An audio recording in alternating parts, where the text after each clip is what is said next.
Ngayong araw ay interviewin natin si Philip the Great.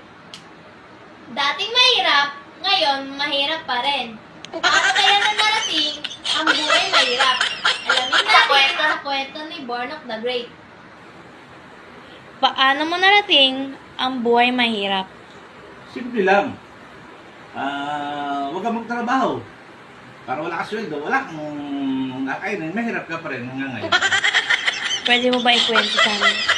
Yun nga, huwag kang magtrabaho para mahirap ka pa rin. Tignan natin kung makakapundar ka.